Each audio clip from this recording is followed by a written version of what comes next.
بسم اللہ الرحمن الرحیم۔ السلام علیکم ورحمۃ اللہ وبرکاتہ۔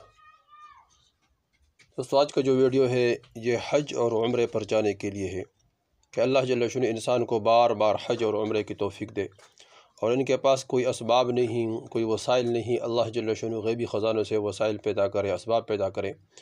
اللہ جل شانہ کے لیے کوئی مشکل نہیں ہے۔ ہر مسلمان کی انتہائی چاہت اور انتہائی دل کی تمنا ہوتی ہے کہ میں اللہ جل شانہ کے گھر کو دیکھوں، بیت اللہ کو دیکھوں۔ اس طرح حضور صلی اللہ علیہ وسلم کا روضہ اور حضور صلی اللہ علیہ وسلم کے مسجد نبوی وہ دیکھوں۔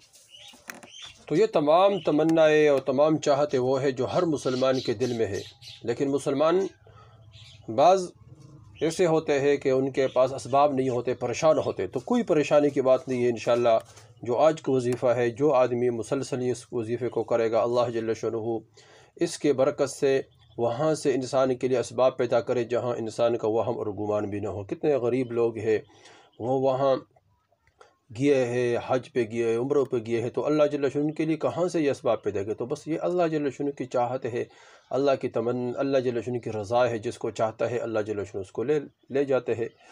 تو اللہ جل شانہ دوستو ہر ناممکن کام کو اللہ جل شانہ ممکن بنا سکتا ہے۔ کوئی کام اللہ جل شانہ کے ناممکن نہیں ہے۔ جیسے کہ واقعات میں آتا ہے کہ بدر کے موقع پہ، جنگ بدر کے دن حضرت عکاشہ بن محصن رضی اللہ تعالیٰ عنہ کے ہاتھ میں تلوار ٹوٹ گئی، تو حضور صلی اللہ علیہ وسلم نے ان کے ہاتھ میں ایک ٹہنی دی، جو ان کے ہاتھ میں جاتے ہی وہ تلوار بن گئی۔ ابن سعد رحمۃ اللہ علیہ نے اپنے کتاب میں یہ واقعہ لکھا ہے، اور حیات صحابہ میں بھی ہے۔ مولانا یوسف رحمۃ اللہ نے بھی اس واقعے کو لکھا ہے، اور اس طرح فرمایا کہ خالد رضی اللہ عنہ کے پاس سے ایک آدمی گزر رہا تھا، تو اس کے ہاتھ میں ایک چیز تھا، مشک، اور اس مشک میں اس نے شراب بھرا ہوا جا رہا تھا۔ تو خالد رضی اللہ عنہ نے دعا کی کہ اللہ اس شراب سے شہد بنا دی، تو اللہ جل شانہ اس شراب سے شہد بنا دیا۔ ابن دنیا رحمۃ اللہ نے اس واقعہ کو لکھا ہے۔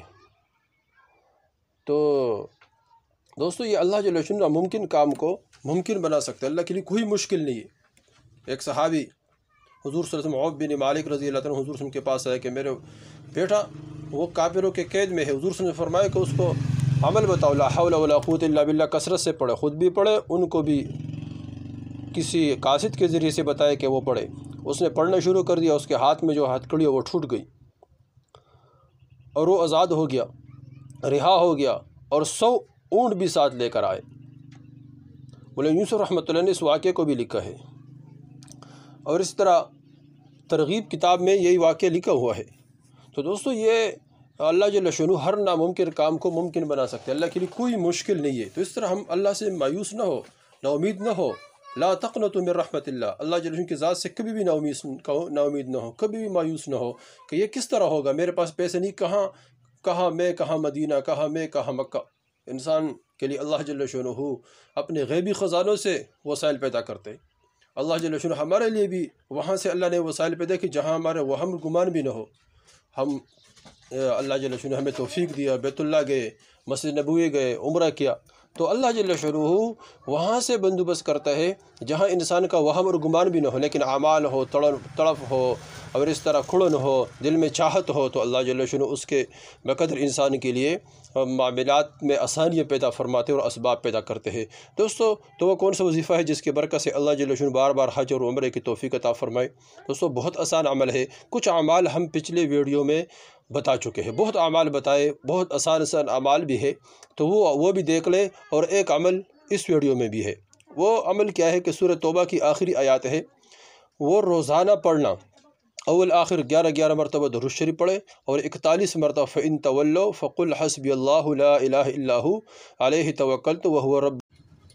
سورہ توبہ کی آخری آیات 41 مرتبہ یہ آیات پڑھے، 7 دن یا 41 دن، انشاءاللہ اللہ جل شانہ غیب سے بندوبست فرمائیں گے۔ فَإِن تَوَلَّوْا فَقُلْ حَسْبِيَ اللَّهُ لَا إِلَهَ إِلَّا هُوَ عَلَيْهِ تَوَكَّلْتُ وَهُوَ رَبُّ الْعَرْشِ الْعَظِيمِ۔